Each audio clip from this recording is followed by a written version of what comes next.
नमस्कार, स्वागत है आपका डॉक्टर साहिब में और मैं हूं आपके साथ सौम्य राठी। आज हमारे साथ डॉक्टर साहिब के एपिसोड में मौजूद हैं डॉक्टर अशोक कुमार, जो कि बिहार के सबसे जाने माने हृदय रोग विशेषज्ञों में से एक हैं। आज के एपिसोड में हम डॉक्टर साहब से हार्ट अटैक के रिस्क फैक्टर्स समझने वाले हैं। सबसे पहले डॉक्टर साहब नमस्कार, बहुत बहुत स्वागत है आपका। नमस्कार। आपका भी स्वागत राठी जी। डॉक्टर साहब, हार्ट अटैक बहुत कॉमन है इंडिया में, बहुत एक बड़ा इशू भी है। तो ऐसे में मैं चाहती हूँ आज आप हमारे दर्शकों को ये बताएं कि हार्ट अटैक के रिस्क फैक्टर्स क्या है, किन लोगों में इसका खतरा ज़्यादा है। एक्चुअली ये सबसे प्रमुख कारण है डेथ का। All over, not only in India, पूरे ग्लोबल सिनेरियो में हम बात करें वैश्विक परिप्रेक्ष्य में, तो ये 30% से ज़्यादा डेथ के लिए रिस्पॉन्सिबल है। यानी कि 1/3 लोगों की मौत सिर्फ हार्ट अटैक के चलते होती है। इसीलिए आप देखते होंगे कि बार बार कई बार मीडिया में डॉक्टर्स लोग और इस पे बहुत ज़्यादा चर्चा होती है।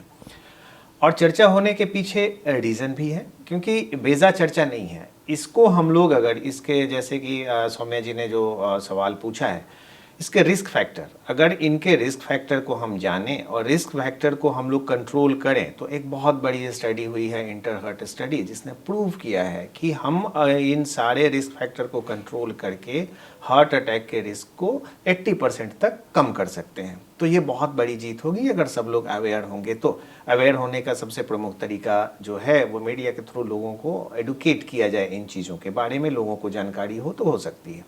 अब आते हैं रिस्क फैक्टर। रिस्क फैक्टर को दो ब्रॉड हेडिंग में सब डिवाइड करते हैं। एक मॉडिफाइबल रिस्क फैक्टर, यानी कि जिसको हम कंट्रोल कर सकते हैं और कंट्रोल करके उससे बच सकते हैं। दूसरा नॉन मॉडिफाइबल, जिसको हम कुछ नहीं कर सकते हैं, वो अगर है तो है। तो पहले बात कर लें नॉन मॉडिफाइबल रिस्क फैक्टर का। उसमें सबसे प्रमुख है जेनेटिक प्रीडिस्पोजिशन। अगर जेनेटिकली हमें डिज़ाइन किया गया है कि हमें हार्ट अटैक होगा तो होगा, उसको हम अभी तक साइंस इतना डेवलप नहीं किया है कि जीन को मॉडिफाई कर लें। तो जेनेटिकली या और तो इसको हम लोग कैसे पहचानेंगे? तो जेनेटिक प्रीडिस्पोजिशन, जैसे कि अगर आपके घर में आपके फादर मदर को कम उम्र में, फादर को 55 ईयर से कम एज में अगर किसी को हार्ट अटैक होता है, या अगर आपके भाई बहन को कम उम्र में हार्ट अटैक होता है, तो आप जेनेटिकली प्रीडिस्पोज्ड हैं। बीइंग एथनिक ग्रुप, हम इंडियंस जो हैं वो वैसे ही थोड़े हाई रिस्क में रहते हैं कंपेयर टू वेस्टर्न वर्ल्ड। तो ये हो गई जेनेटिक। दूसरा एज, जैसे जैसे हमारा एज बढ़ेगा वैसे डिजेनरेटिव चेंजेस होंगे ही, और वैसे वैसे हमारे अंदर हार्ट अटैक के रिस्क बढ़ते हैं। तीसरा सेक्स, मेल में हार्ट अटैक के इंसिडेंस थोड़े ज़्यादा होते हैं कंपेयर टू फीमेल्स। तो ये तीन जो रिस्क फैक्टर हैं ये नॉन मॉडिफाइबल हैं, इसको हम चेंज नहीं कर सकते।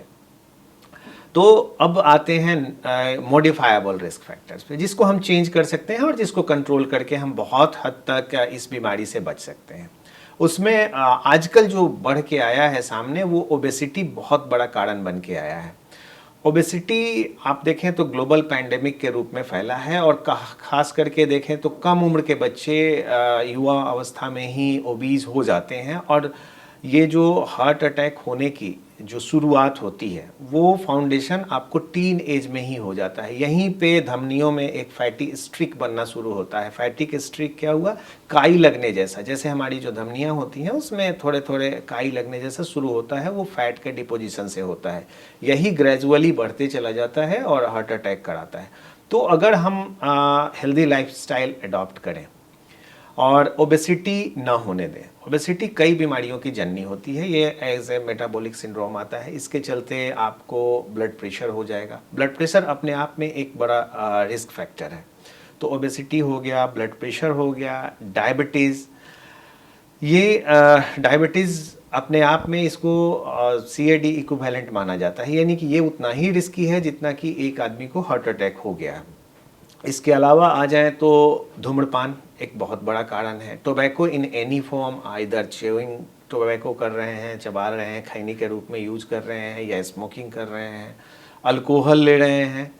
इसके अलावा कुछ और चीज़ें हैं जो आजकल हम लोग फेस कर रहे हैं, जैसे कि अभी नई रिपोर्ट आई है, उसमें एयर पॉल्यूशन को भी काफ़ी हद तक रिस्पॉन्सिबल माना गया है हार्ट अटैक के लिए। अप टू 20-25% केसेस बढ़े हैं एयर पॉल्यूशन बढ़ने से।